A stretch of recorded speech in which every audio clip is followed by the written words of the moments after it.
Okay, today we're going to talk a little bit about defining a deal when the seller calls, trying to determine what type of deal you're going to pursue after you collect the information on the property sheets. I've got a handout here, Lucy. It's in the Quick Start Manual with Ron, page 120.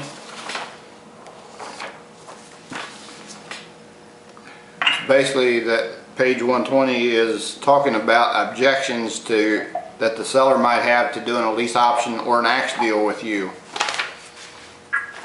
The first objection is, what happens if the tenant tears up my house?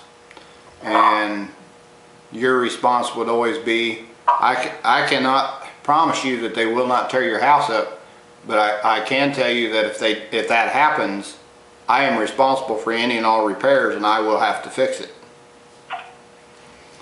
The next objection that you might hear from a seller is, can I trust you? And I always tell them, I'm only leasing your house. I'm easy to evict if I don't do like I say I do. Do you have any reason not to trust me?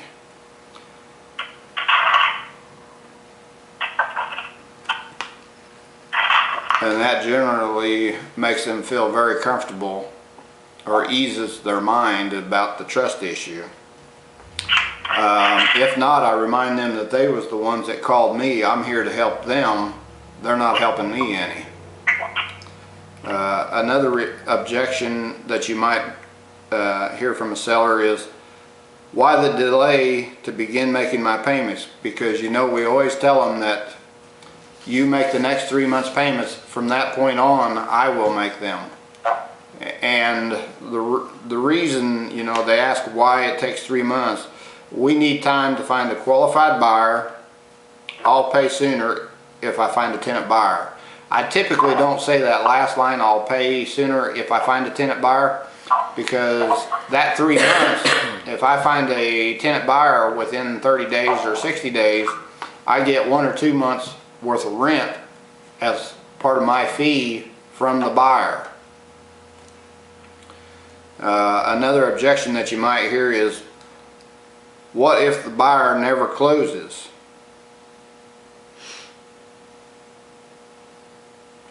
And my response is, if the buyer never closes, if they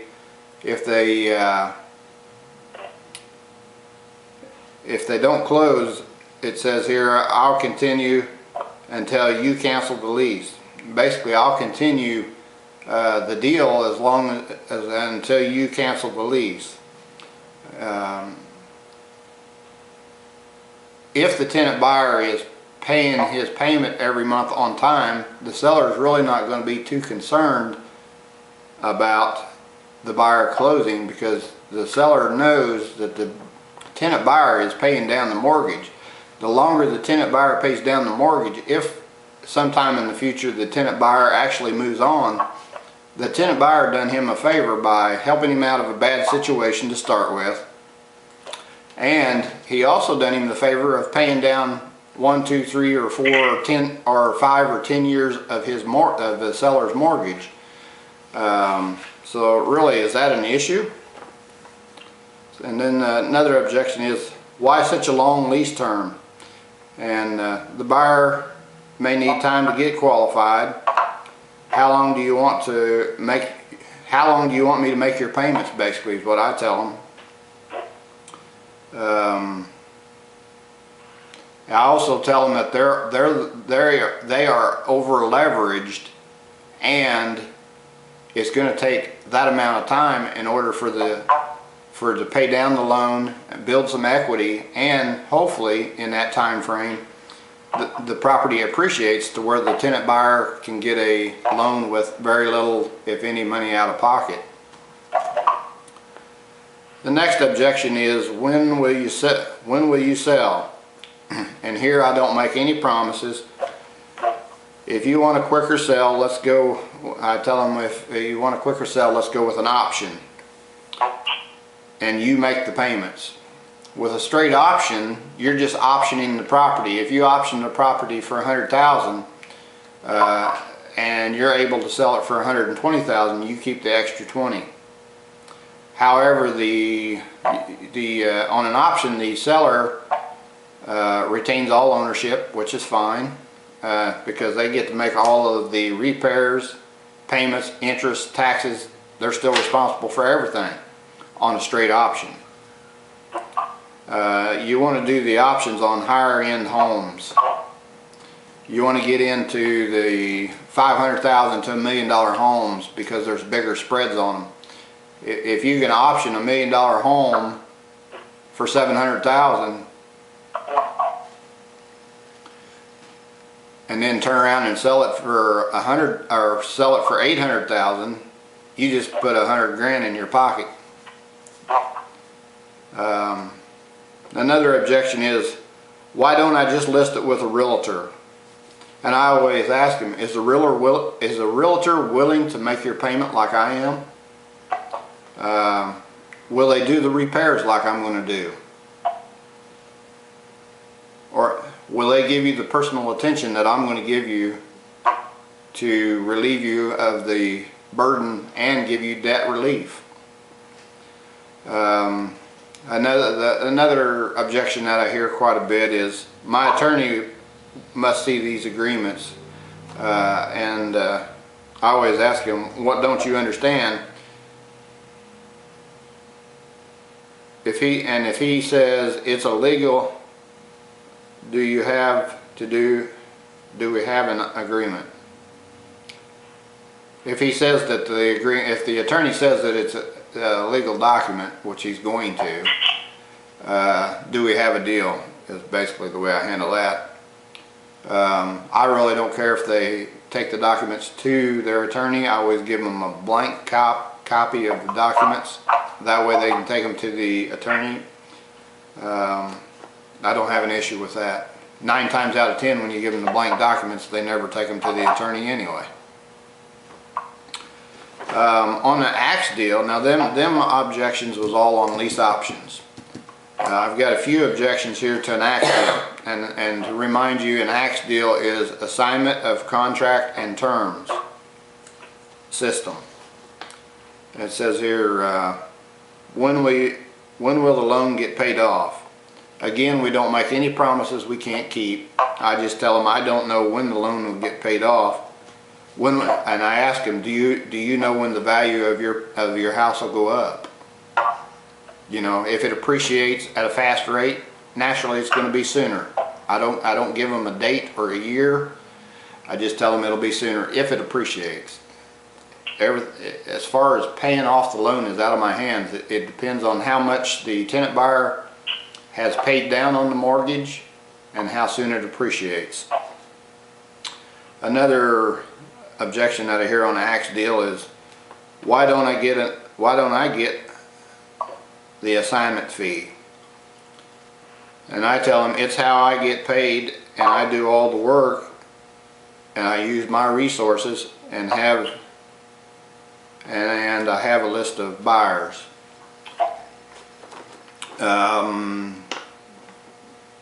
I do emphasize that is the way that I get paid, and that's how I can keep from having to charge you anything to get your house, a tenant buyer in your house. And then another one is, why the delay in the payments? Is kind of like on the lease option. I just tell them I will locate a buyer first and need a couple of payments to justify putting your house ahead of others. And the 2 or 3 months that you're going to collect in lease payments from the tenant buyer helps to pay for the marketing and your time and effort to find the tenant buyer. Beyond popular belief, tenant buyers just don't appear out of the woodwork. And then on an axe deal, you know, an axe deal is 120 months typically. They always ask why. Well, not always. They sometimes ask why so long a term, and I tell them because of the uncertain market and the equity must return. Another objection is, what if the buyer quits paying? I just tell them, is that really a bad thing? If the tenant buyer pays down your mortgage and then they, for whatever reason, tell you that they can't, they got to move, they got whatever, life happens.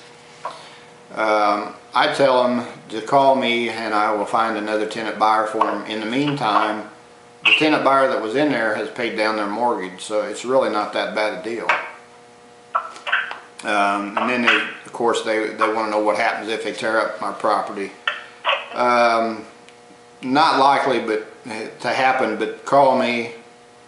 You do have some risk here, but what are your options?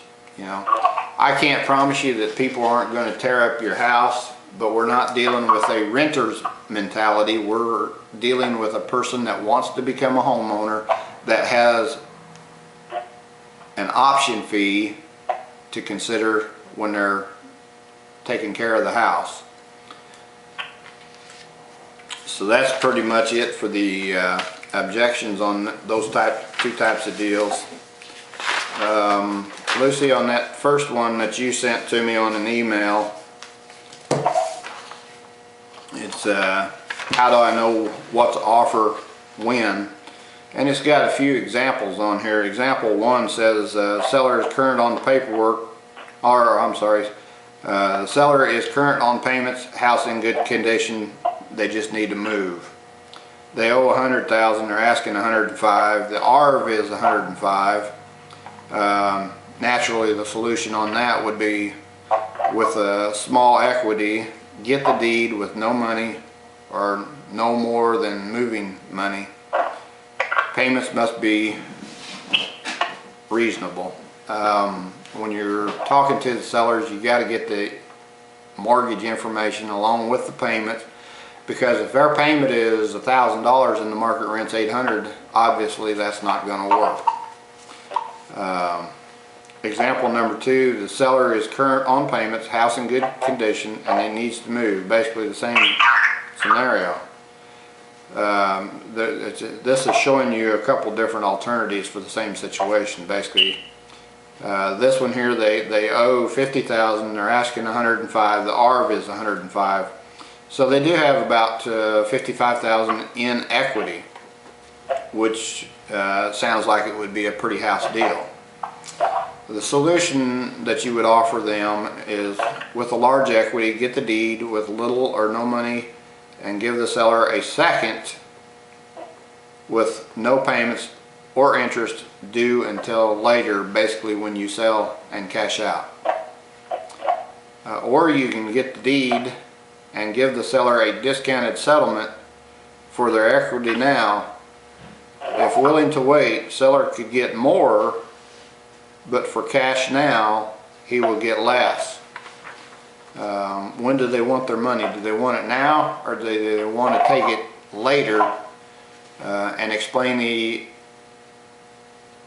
difference between taking it now and taking it later, because now they're going to get less, because if they want it now, well, they have to give us a discount. If we pay them later, we don't have to give them quite as much of they don't have to give us quite as much of a discount. And then the last thing is, or buy with owner financing using a wraparound as little down and monthly as possible. 1.5% loans are out there, and you can tell seller you want him to apply for a new loan to lower the payments. We've done that a few times here in San Joe, that the seller had some equity in it, but he had a payment that was so high that you just couldn't create a spread. And the reason their payment was high was because it was a loan that they had financed 8 or 10 years ago when the interest rates was up.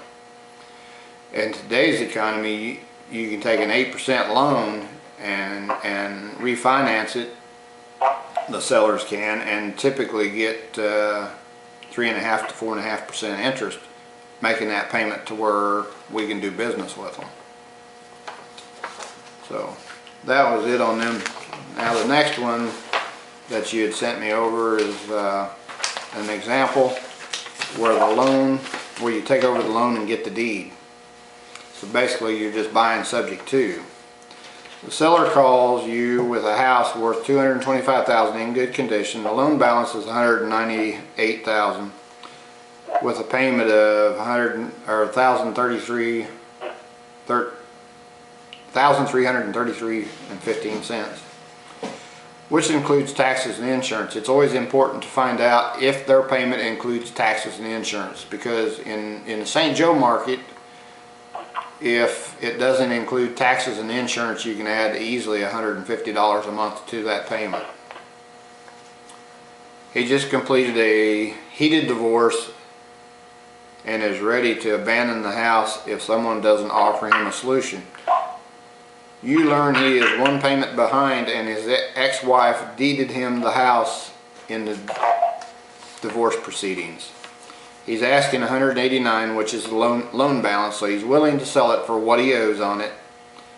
And you got to remember, he's got a $1,300 a month payment, and all he really wants is $1,000 to move. You could offer him, you take over the loan subject to the $189,000 is basically all you could do. The payments will be made within 30 days of $1,300. You offer to pay him the $1,000 if moving expense if he leaves the appliances. To sell, you would turn around and sell for a price on a lease purchase to a tenant buyer for $234,900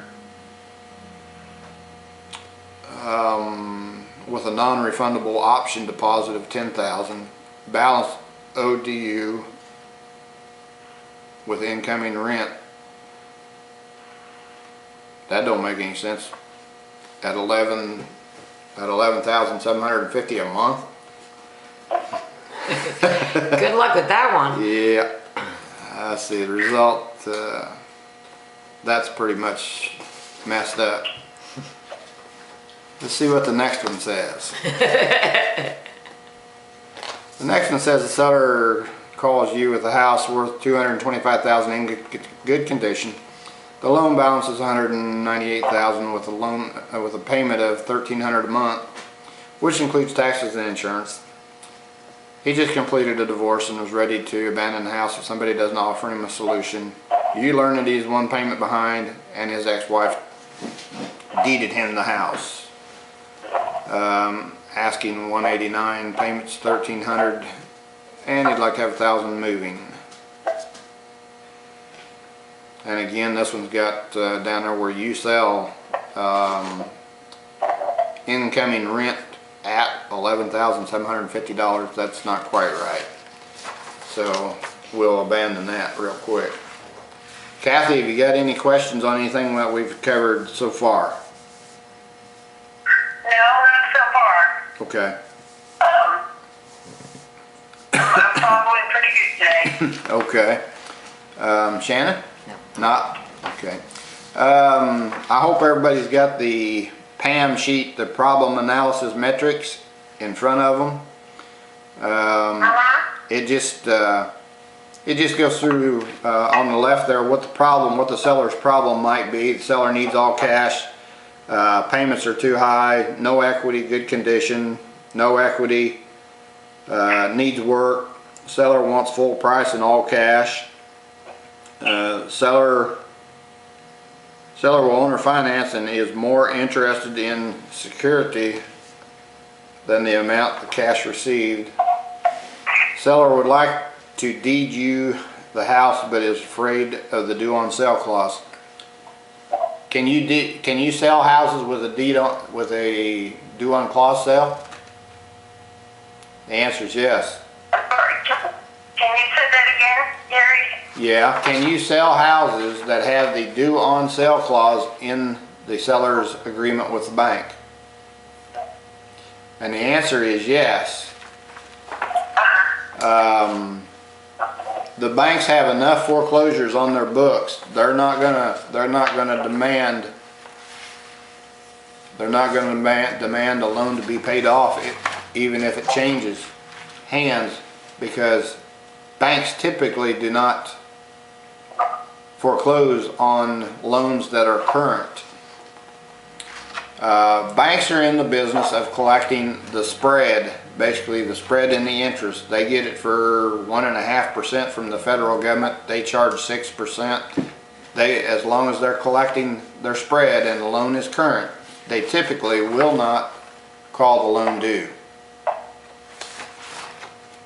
Even on like balloon, that's like on balloons, right?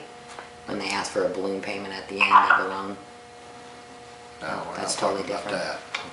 that. Okay. Shannon asked if that pertained to a loan that had a balloon in it.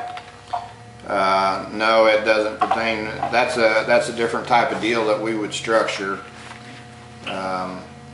With the due on sale clause, it's typically a 20 or 30 year mortgage, and most people don't even realize that it's in there, but it's our job as real estate investors to let the seller know your loan with the bank has a due on sale clause in it. We believe in full disclosure. Your loan with the bank probably has a clause in it that says due on sale. It's a due on sale clause. And what that means to you, Mr. Seller, is when you change title to this, the bank is going to get a recorded statement from the recorder's office saying that the deed was changed from your names to our company, or however we deed it to take deed. But as long as the payments are current or brought to current, the banks typically do not call the loan due. As Ron tells when he's doing a training, he always says, I haven't had any of the last 700 that I done called due because we changed title. And I haven't had any change. I haven't had any called due in the ones that I've done over the last 8 years. But we do want to disclose that to the seller, and we also want to disclose it to the tenant buyer when we're taking their money and moving them in. We're gonna tell the tenant buyer that the seller's loan has a due on sale clause, and the bank has the right to call the loan due, being that we changed title. And we explain to them, like we explained to the seller, that typically banks don't do that on loans that are current. The only way they would do that is if the loan become behind on payments. How far behind do they usually foreclose on? That's a good question. It really depends on the banks. I know people, I've dealt with people that was 8 to 12 months behind, and they hadn't even gotten the notice of default yet from the bank, because the banks are so far behind on foreclosures that they just are running slow, I guess. Before the big meltdown in 2008, most people would tell you 3 to 6 months. The bank would you would be behind 3 to 6 months before you got your notice of default. It just really depends on the bank, the market, and where you're at. Okay, so if he's behind and he's getting ready to be foreclosed on, how do we go about that? What do we Well, explain to the customer at that time? on a deal like that, we would have to bring the payments current in order to satisfy the bank. That by bringing the payments current, and sometimes you're not going to want to do it, because if they're 6 months behind and they've got a $2,000 a month payment, that's 12 grand. Typically we don't do stuff like that. You know, Okay. maybe if they're a payment or two behind and there's a lot of equity to be had, then we might consider doing something like that. But on this Okay. on this PAM sheet, the next column is the solutions to all the seller's problems. And you know, if you get a seller that needs all cash, you can have them refinance. I'm not going to read every one of them because it'd take all day to read all of them.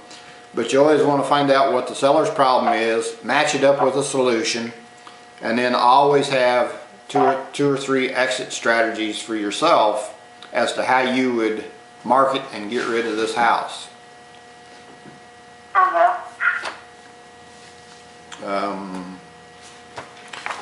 You guys are all adults. You can read through the problems and the solutions and the exit strategies. If you should come up with any questions, be sure to write them down and ask them at tomorrow's meeting. Okay. Okay. That's pretty much all I've got, unless Lucy, have you got anything you kind of want to touch on? I do have one other thing that I'd like to touch on while we're here. Last night Lucy had a meeting with a seller in a neighborhood. I think it's a neighbor house to a house that she has there in the North Carolina market, that a tenant had moved out, give her notice. She found a new tenant buyer. The old tenants moved out on the 28th. These people moved in first, second, or third of the month, so there was basically no loss in revenue. And while Lucy was over there doing some touch-up stuff, the neighbors came in and asked her to explain what it was that she done in her business. So she made an appointment and went over and talked to them last night, and Lucy said that the first thing they told her was, we're underwater. So basically they owed more on the house than what it was worth. So naturally, when a seller tells you something like that, your mind's got to wander towards the axe deal, you know, and here's what we can do. And Lucy said that they had a lot of good questions, and there was a couple of things that she wasn't quite clear on. And rather than make promises that you can't keep, her response to them was, I'm going to check on that and get back to you. Well, can I come out and visit you in a day or so with the answers to these questions? You know, don't just tell people stuff that you know that you have no idea whether you're going to be able to do or not, because that just gives you a bad name in the business. Always be up front and full disclosure with your buyers, sellers, lenders, everybody. It's the best way to do business. With that being said, I'm going to ask you again, Lucy, you got anything you'd like to add to that? No, other than they were very curious about what we do, and they had never heard anything like it, and they were, you could see, very relieved that there were some other solutions, because their house was being short sale last year, and the bank did not accept any of the offers that came in, and they said they got quite a few, so they felt like their hands were tied and stuck, and so they're pretty excited to hear what we might be able to do. I told them I'll get back to them on Friday night. We have a meeting at 7 o'clock to talk about the axe deal, basically. Yeah, because with their situation, that is the only solution we've got for them, is the axe deal. If Lucy came across them, or even myself, if I'd have come across them 4 or 5 or 6 years ago, I would have told them there's nothing I can do. There's nothing I could do for them, and that was previous to me learning the axe system. Back in 2008, there was so many foreclosures and so many people that was underwater that called, and I cringe when I think of the thought of how many millions of dollars I threw in the trash can because I didn't know how to help them people. But it's a very valuable tool, and I know Scott down there in Jacksonville, Florida, working with Ron, he does about 6 to 8 axe deals a month. He collects an assignment fee and they're done. And what did Scott